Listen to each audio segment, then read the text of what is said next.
Aqui conosco já no Morning Show, o Fabrício Naitz, que vai falar agora sobre o Putin, é isso? Sobre a Rússia. Eleições. Será que eleições democráticas na Rússia, Fabrício? Conta aí, qual é a novidade? A novidade é uma mensagem divulgada hoje pelo presidente Vladimir Putin, ele que concorre à reeleição, mais uma lá na Rússia, e convocou a população a votar. São mais de 100 milhões de eleitores na Rússia que podem começar a votar a partir de amanhã até domingo, quando as urnas são fechadas, e aí deve sair o resultado. Claro, funciona aqui como no Brasil, se nenhum dos candidatos tiver 50% dos votos ou mais, tem segundo turno, mas a expectativa é de que Putin leve já no primeiro turno, já neste domingo.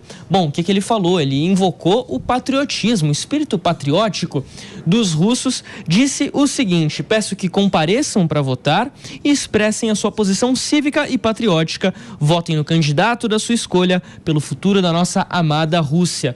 Ele também falou que são tempos difíceis por lá, por conta das sanções colocadas pelo Ocidente desde o começo da guerra contra a Ucrânia em 2022. Já estamos falando aqui de 2 anos de sanções, apesar de que a economia russa está crescendo, segundo os dados oficiais divulgados lá pelo Kremlin. Bom, o Vladimir Putin, se ele vencer essas eleições, Nelsinho, ele vai ficar no poder até 2030, pelo menos. O mandato lá é de 6 anos, podendo inclusive ser reeleito até 2036.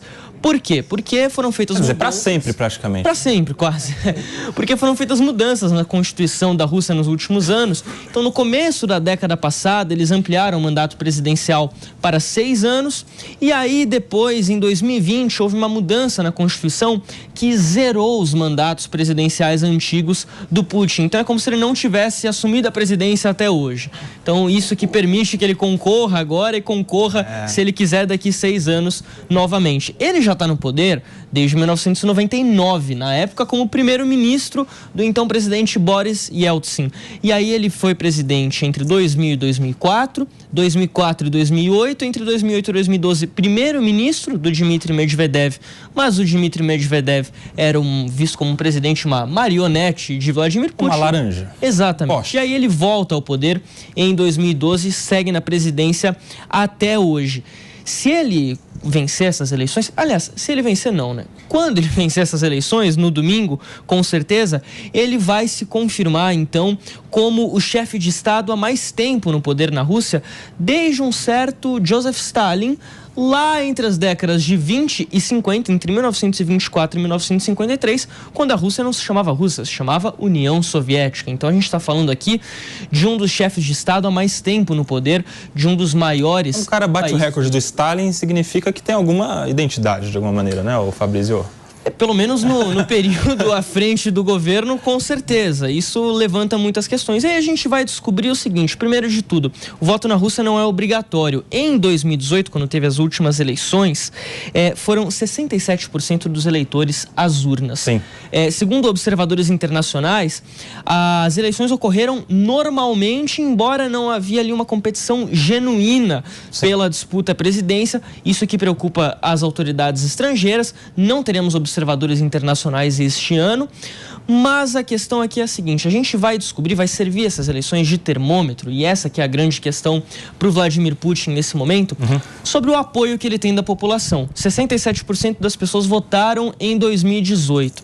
A gente vai ver quantas pessoas saem para votar esse ano. A abstenção mostra muito desse apoio, né? Porque o cara, ele não tem muita coragem de ir lá votar contra, ele simplesmente não vai votar, né? Tem 3 candidatos de oposição, viu? Um de esquerda, um de centro-direita, outro mais da direita, mais considerada mais radical. Mas todos os opositores do Putin, na verdade, não são assim exatamente opositores, porque aqueles que são mais vocais contra o governo tiveram suas candidaturas cassadas, suas candidaturas eliminadas antes. E aquele mais vocal morreu recentemente, Alexei Navalny. Exatamente, dentro da prisão. Então a gente vai descobrir exatamente não, mas vai ter uma boa chance da gente medir qual que é o apoio de fato ao presidente Vladimir Putin. Ele que é uma figura popular dentro da Rússia, seja porque a população gosta dele, seja porque há uma ditadura velada e aí gera um certo temor.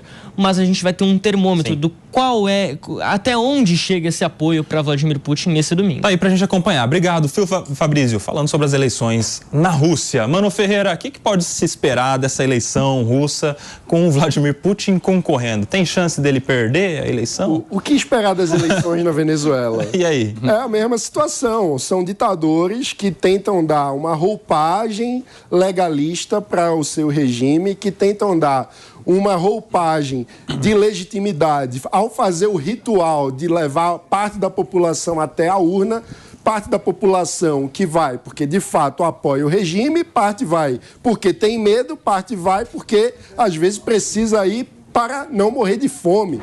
Então, essa situação mostra como a gente precisa ter clareza do que de fato define o caráter democrático de um regime. Não basta ter eleição. É preciso ter imprensa livre, é preciso ter direito à oposição, é preciso ter alternância de poder, é preciso ter vários requisitos de respeito aos direitos humanos e liberdades individuais que não existem em países como a Rússia, em países como a China, em países como a Venezuela. E aí, Pepe? Não, um ponto importante que o Mano colocou aqui. Peraí, Pepe, eu quero te fazer uma provocação. Imagine só, um cara que está no poder há tanto tempo. O Fabrício trouxe aqui os números, né? Desde 99, é isso, Fabrício? Desde 99 no poder. Você imagina só a hipótese, a possibilidade do cara ir para uma eleição e perder?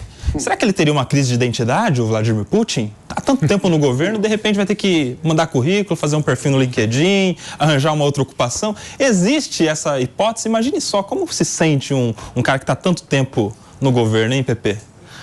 Não, realmente é uma pergunta que eu não sei a resposta, né? Aliás, sei a resposta, né? Putin vai ganhar as eleições. Essa é uma certeza, vai ficar mais 6 anos, né, no poder, como bem disse o Fabrício, né? O mandato de presidente da Rússia, 6 anos. E é bom lembrar, para complementar o que o Mano colocou, não é? Que o maior líder da oposição da Rússia foi morto, né, numa prisão na Sibéria por formas duvidosas, né, que é o Navalny, né? Navalny, que é o líder da oposição da Rússia, que tinha um apoio popular, não é? Foi morto de forma duvidosa na prisão na Sibéria. Ou seja, não tem como falar que na Rússia há uma democracia.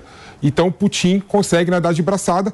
E é bom lembrar, só uma provocação, né, senhor, o Partido Comunista da Rússia é contra o Putin. Olha só, você vê. A questão do Navalny é aquela dúvida, né? Será que foi morte morrida ou morte matada?